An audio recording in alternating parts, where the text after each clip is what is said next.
शांति 1 मार्च। साकार मुरली। मीठे बच्चे, बाप और बच्चों की एक्टिविटी में जो अंतर है उसे पहचानो।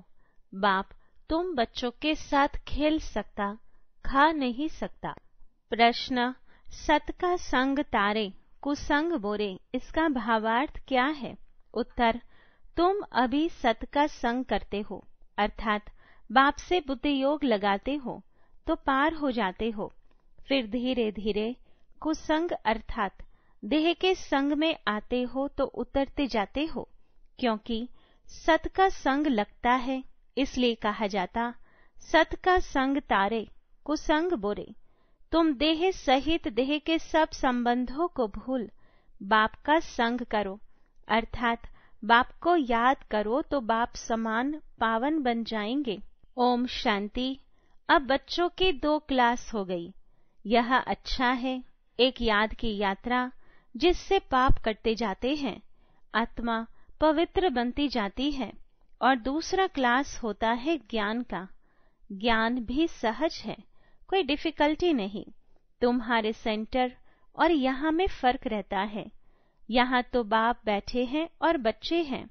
यह मेला है बाप और बच्चों का, और तुम्हारे सेंटर्स में मेला लगता है बच्चों का आपस में, इसलिए बच्चे सन्मुख आते हैं, भले याद करते हैं, परंतु तुम सन्मुख देखते हो। तुम ही से बैठो, तुम ही से बातचीत करो। बाप ने समझाया है, बाप और बच्चों की एक्टिविटी में फर्क है। ख्याल करो, इसमें बाबा का पार्ट क्या है और रथ का पार्ट क्या है? क्या बाप रथ द्वारा खेल सकते हैं? हाँ, खेल सकते हैं। जब कहते हैं तुम ही से बैठो, ऐसे ही तुम ही से खाओ, क्योंकि खुद तो वह खाते नहीं। बच्चों, साथ खेलना कूदना वह तो बाप खुद समझते हैं। दोनों खेलते हैं, करते तो सब कुछ यहाँ ही तुम्हारे साथ है, क्योंकि वह सुप्रीम टीचर भी है। टीचर का तो काम है बच्चों को बहलाना। इंडोर गेम होती है ना, आजकल तो गेम्स भी बहुत निकल गई हैं, भिन्न भिन्न प्रकार की। सबसे नामी ग्रामी है चौपड़ का खेल, जिसका महाभारत में वर्णन है, परंतु वह जुआ के रूप में है। जुआ वालों को पकड़ते हैं। यह सब भक्ति मार्ग की पुस्तकों से बातें निकाली है। तुम जानते हो, यह व्रत नेम आदि सब भक्ति मार्ग की बातें हैं। निर्जल रखते, खाना भी नहीं खाते तो पानी भी नहीं पीते। अगर भक्ति मार्ग में प्राप्ति होती भी है तो अल्पकाल की। यहाँ तो तुम बच्चों को सब समझाया जाता है। भक्ति मार्ग में धक्के बहुत खाते हैं। ज्ञान मार्ग है, सुख का मार्ग। तुम जान गए हो, हम सुख का वर्षा बाप से ले रहे हैं। भक्ति मार्ग में भी याद करना होता है एक को। एक की पूजा भी अव्यभिचारी पूजा है, वह भी अच्छी है। भक्ति भी सतो रजो तमो होती है। सबसे ऊंचे ते ऊंच सतो गुणी है शिव बाबा की भक्ति।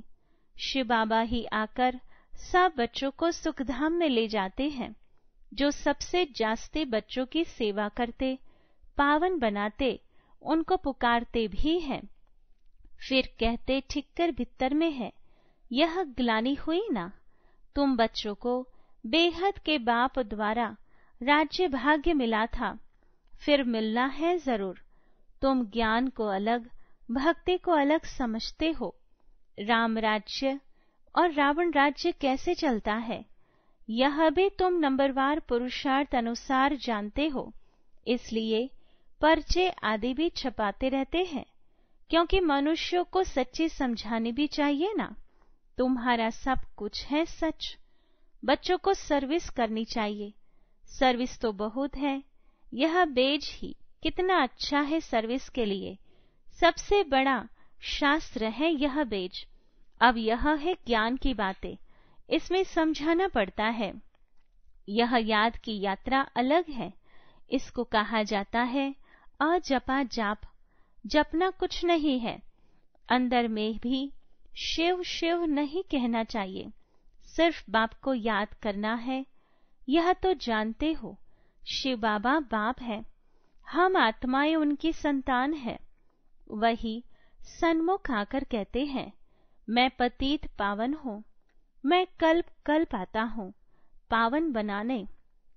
देह सहित देह के सब संबंध छोड़ अपने को आत्मा समझो, मुझ अपने बाप को याद करो तो तुम पावन बन जाएंगे। मेरा पाठ ही है पतितों को पावन बनाने का। यह है बुद्धि का योग अथवा संग बाप के साथ।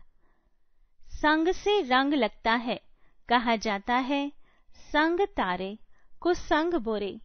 बाप से बुद्धि योग लगाने से तुम पार हो जाते हो, फिर उतरने शुरू कर देते हो।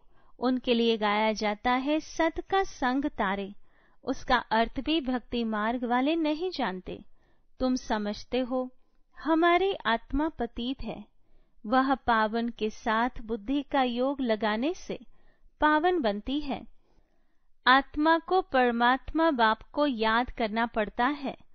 जब आत्मा प्योर बने तब शरीर भी पवित्र बने, सच्चा सोना बने। यह है याद की यात्रा। योग अग्नि से विकर्म भस्म होते हैं, खाद निकल जाती है। तुम जानते हो सतयुगी नई दुनिया में हम पवित्र संपूर्ण निर्विकारी थे। 16 कला संपूर्ण भी थे, अभी कोई कला नहीं रही है। इसको कहा जाता है राहु का ग्रहण। सारी दुनिया खास भारत पर राहु का ग्रहण लगा हुआ है। तन भी काले हैं। जो कुछ तुम इन आंखों से देखते हो सब काले हैं। यथा राजा रानी तथा प्रजा। श्याम सुंदर का अर्थ भी कोई नहीं जानते हैं। कितने नाम मनुष्यों के रख दिए हैं। अब बाप ने आकर अर्थ समझाया है। तुम ही पहले सुंदर फिर श्याम बनते हो। ज्ञान चिता पर बैठने से तुम सुंदर बन जाते हो। फिर भी यह बनना है श्याम से सुंदर, सुंदर से श्याम। उनका अर्थ बाप ने आत्माओं को समझाया है। हम आत्माएं एक बाप को ही याद करती है। बुद्धि में आ गया है हम बिंदी हैं। इसको कहा जाता है आत्मा की रियलाइजेशन। फिर देखने के लिए इंसाइट। यह तो है समझने की बातें। आत्मा को समझना है मैं आत्मा हूँ, यह मेरा शरीर है। हम यहाँ शरीर में आकर पार्ट बजाते हैं। पहले पहले हम आते हैं ड्रामा के प्लान अनुसार। आत्माएं तो सब है, कोई में पार्ट कितना है, कोई में कितना। यह बड़ा भारी बेहद का नाटक है। इसमें नंबरवार कैसे आते हैं, कैसे पार्ट बजाते हैं, यह तुम जानते हो। पहले पहले देवी देवता घराना है। यह नॉलेज भी तुमको अभी है इस पुरुषोत्तम संगम युग पर। बाद में फिर यह कुछ भी याद नहीं रहेगा। बाप खुद कहते हैं यह ज्ञान प्राय लोप हो जाता है। किसको भी यह पता नहीं है कि देवी देवता धर्म की स्थापना कैसे हुई। चित्र तो है, परंतु वह कैसे स्थापन हुआ किसको भी पता नहीं। तुम बच्चों को पता है, फिर तुम औरों को आप समान बनाते हो। बहुत हो जाएंगे तो जरूर फिर लाउड स्पीकर भी रखना पड़ेगा। कोई जरूर युक्ति निकलेगी। बहुत बड़े हॉल की भी दरकार पड़ेगी। जैसे कल पहले जो कुछ एक्ट की थी वही फिर होगी। यह समझ में आता है। बच्चे वृद्धि को पाते रहेंगे। बाबा ने समझाया था शादी के लिए जो हॉल आदि बनाते हैं उनको भी समझाओ। यहाँ भी शादी के लिए धर्मशाला आदि बना रहे हैं ना। कोई अपने कुल के हैं तो झट समझ जाते हैं। जो इस कुल के नहीं होंगे वह विघ्न डालेंगे। जो इस कुल के होंगे वह मानेंगे कि यह सत्य कहते हैं।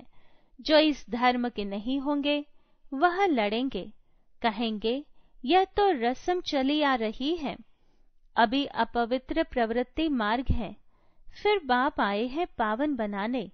तुम पवित्रता पर जोर देते हो, इसलिए कितने विघ्न पड़ते हैं। आगा खां है, उनका कितना मान है। पोप का भी मान है। तुम जानते हो पोप क्या आकर करते हैं?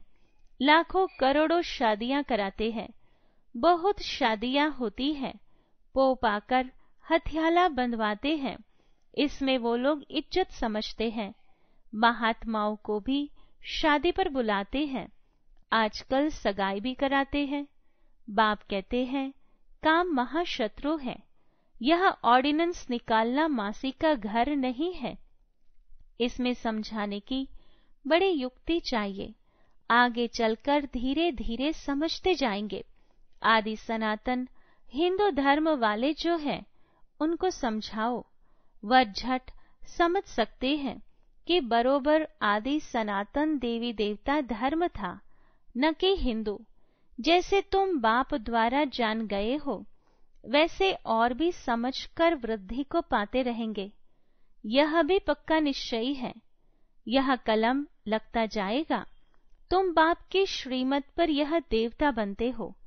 यह है नई दुनिया में रहने वाले। पहले तुमको ये थोड़ी ही मालूम था कि बाप संगम युग पर आकर हमको ट्रांसफर करेंगे। जरा भी पता नहीं था।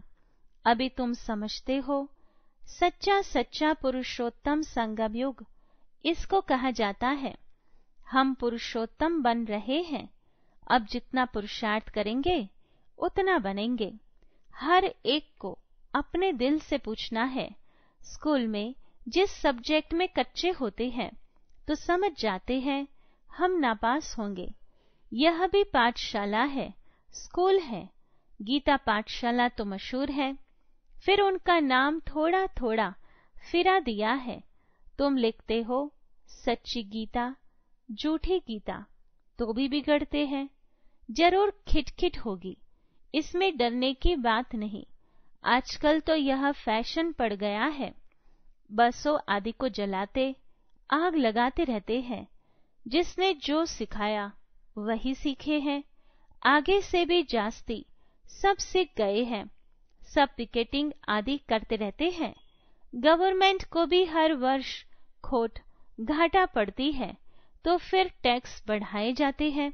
एक दिन बैंक आदि सबके खाने खोल देगी। अनाज आदि के लिए भी जांच करते हैं, कहाँ जास्ती तो नहीं रखा है। इन सब बातों से तुम छूटे हुए हो। तुम्हारे लिए मुख्य है ही याद की यात्रा। बाप कहते हैं मेरा इन बातों से कोई वास्ता नहीं। मेरा तो सिर्फ काम है रास्ता बताना, तो तुम्हारे दुख सब दूर हो जाएंगे। इस समय तुम्हारे कर्मों का हिसाब किताब चुकता होता है। रही खुई, बची हुई बीमारी आदि सब बाहर निकलेगी। पिछाड़ी के रहे हुए कर्मों का हिसाब किताब चुकता होना है। डरना नहीं है। बीमारी में भी मनुष्यों को भगवान की याद दिलाई जाती है ना। तुम हॉस्पिटल में भी जाकर नॉलेज दो कि बाप को याद करो तो विकर्म विनाश हो जाएंगे। सिर्फ इस जन्म की बात नहीं, भविष्य 21 जन्म के लिए हम गारंटी करते हैं कभी बीमार नहीं होंगे। एक बाप को याद करने से तुम्हारी आयु भी बड़ी होगी। भारतवासियों की आयु बड़ी थी, निरोगी थे। अब बाप तुम बच्चों को श्रीमत देते हैं श्रेष्ठ बनने के लिए। पुरुषोत्तम अक्षर तो कभी भी भूलो नहीं। कल्प कल्प तुम ही बनते हो, ऐसे और कोई कह न सके। तो ऐसी ऐसी सर्विस बहुत कर सकते हो। डॉक्टर से तो कोई भी समय टाइम ले सकते हो। नौकरी करने वाले भी बहुत सर्विस कर सकते हैं।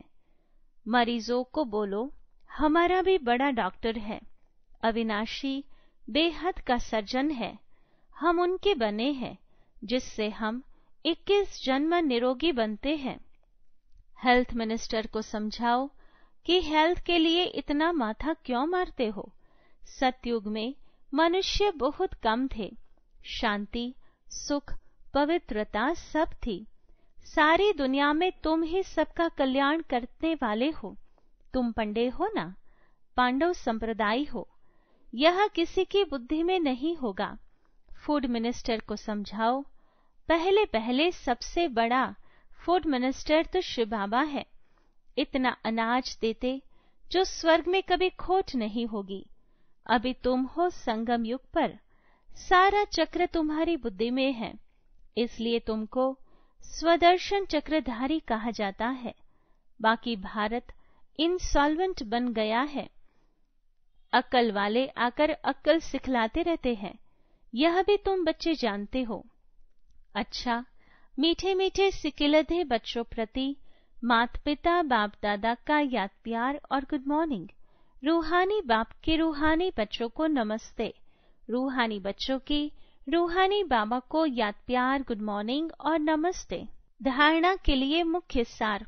पहली पॉइंट, एक बाप को साथी बनाकर तुम ही से बैठूं, तुम ही से सुनो, तुम ही से खाओ, या अनुभव करना है। कुसंग छोड़ सत के संग में रहना है। दूसरी पॉइंट, कर्मों का हिसाब किताब याद की यात्रा और कर्म भोग से चुकतू कर संपूर्ण पावन बनना है। संगम युग पर स्वयं को पूरा ट्रांसफर करना है। वरदान, पॉइंट स्वरूप में स्थित हो, मन बुद्धि को नेगेटिव के प्रभाव से सेफ रखने वाले विशेष आत्मा भव। विस्तार है, जैसे कोई सीजन होती है तो सीजन से बचने के लिए उसी प्रमाण अटेंशन रखा जाता है। बारिश आएगी तो छाते, रेनकोट आदि का अटेंशन रखेंगे। सर्दी आएगी तो गर्म कपड़े रखेंगे। ऐसे वर्तमान समय मन बुद्धि में नेगेटिव भाव और भावना पैदा करने का विशेष कार्य माया कर रही है, इसलिए विशेष सेफ्टी के साधन अपनाओ। इसका सहज साधन है एक पॉइंट स्वरूप में स्थित होना। आश्चर्य और क्वेश्चन मार्क के बजाय बिंदु लगाना अर्थात विशेष आत्मा बनना। स्लोगन, आज्ञाकारी वह है जो हर संकल्प, बोल और कर्म में जी हजूर करता है। Om Shanti. To watch Peace of Mind channel videos on YouTube, subscribe us on youtube.com/tvpeaceofmind. Just a click for a peaceful life.